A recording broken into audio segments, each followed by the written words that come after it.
Hi friends, എല്ലാവർക്കും എൻ്റെ നമസ്കാരം.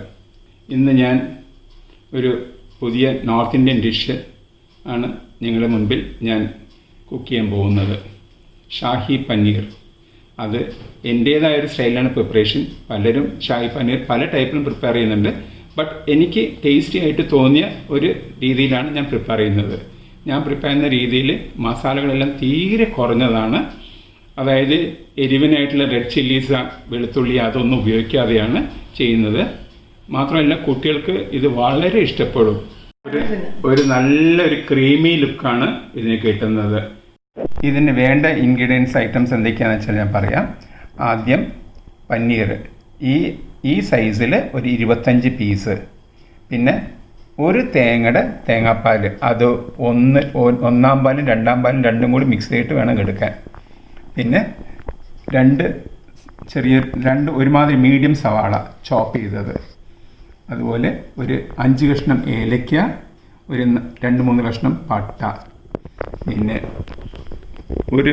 ഒരു സ്പൂൺ, അതായത് ഒരു കൈപ്പിടി മുന്തിരി, അതായത് കിസ്മിസ്. പിന്നെ ഒരു കപ്പ് ബാദാം കുതിർത്തത്. അതേപോലെ ഒരു 3 സ്പൂൺ നമ്മുടെ മിൽക്ക് ക്രീം. പിന്നെ ഈ ഡ്രസ്സിങ്ങിന് വേണ്ടിയിട്ടുള്ള ഒരു പിടി മല്ലിച്ചീര. അതുപോലെ 1 spoon black pepper. White pepper ഉണ്ടെങ്കിൽ ഒന്നും കൂടി നല്ലതാണ്.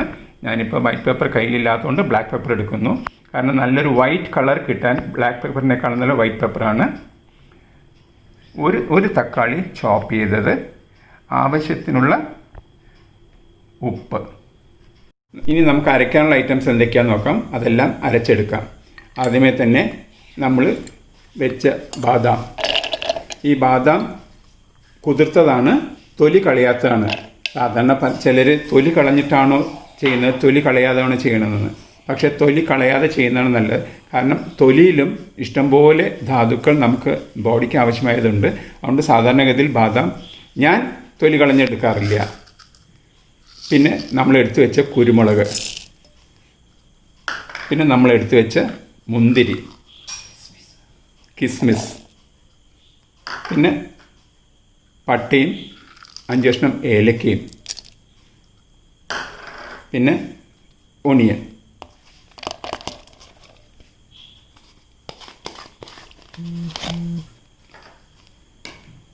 ഇതിന് ആവശ്യത്തിന് ശകലം വെള്ളം ഒഴിക്കുക. അധികം വെള്ളം വേണമെന്നില്ല. കാരണം ഉള്ളി തന്നെ ഉണ്ട്, സവാള തന്നെ ഉണ്ട്, അതിന് തന്നെ വാട്ടർ കണ്ടൻറ് ഉണ്ട്.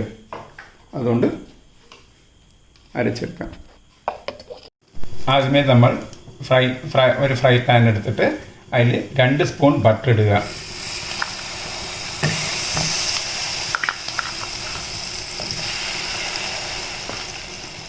അത് ചെറുതായിട്ടൊന്ന് ഉരുകി വരണം.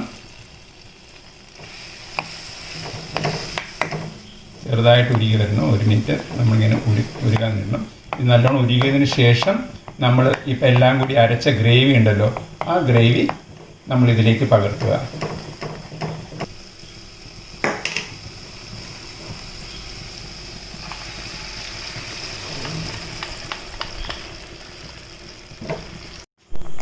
നമ്മളിപ്പോൾ ഏതാണ്ട് നമ്മൾ ആ ഇട്ട ഗ്രേവി നല്ലോണം വെന്ത് വന്നിട്ടുണ്ട്. നമ്മൾ ഈ അരച്ച ഗ്രേവി ഉണ്ടല്ലോ, അത് മുഴുവൻ പച്ചയാണ്. അപ്പോൾ ആ പച്ച ഒന്ന് വെന്ത് കിട്ടണം. അതിന് വേണ്ടി ഒരു 10 മിനിറ്റ് നമ്മളിങ്ങനെ ഇളക്കിക്കൊണ്ടിരിക്കുക. നമ്മൾ ഈ തേങ്ങാപ്പാൽ ഇതിലോട്ട് ഒഴിക്കുക. ഇനി ഒരു 10 മിനിറ്റ് തിളയ്ക്കാൻ വിടണം. അതിൻ്റെ കൂടെ നമ്മൾ ഈ ഉപ്പ് ഇടുക. നമ്മൾ എടുത്ത് വെച്ചേക്കുന്ന ഉപ്പ്.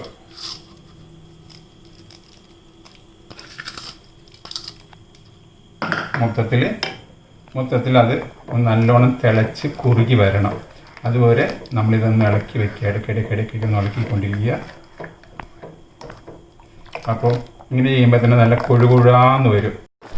ഇപ്പോൾ നമ്മുടെ ഗ്രേവി ഏതാണ്ടൊക്കെ കുക്കായി വന്നിട്ടുണ്ട്. ഇനിയിപ്പോൾ നമുക്ക് ഇതിലേക്ക് പനീർ പകർത്താം.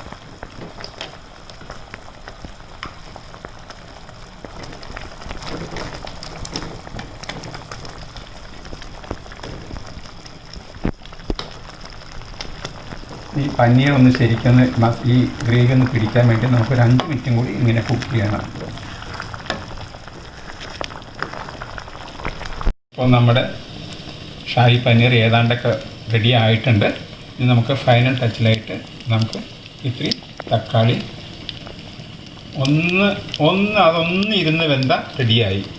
അതായത് 2 മിനിറ്റ്. ഇപ്പം നമ്മുടെ ഷാഹി പനീർ റെഡി ആയിട്ടുണ്ട്. അതിന് ചെറിയ രീതിയിൽ ആ മല്ലിച്ചീരയും ആ ക്രീമും ഡെക്കറേറ്റ് ചെയ്ത് വെച്ചിട്ടുണ്ട്. ഇതെല്ലാം കൂടി മിക്സ് ചെയ്തിട്ട് നമുക്ക് കഴിക്കാൻ എടുക്കാം.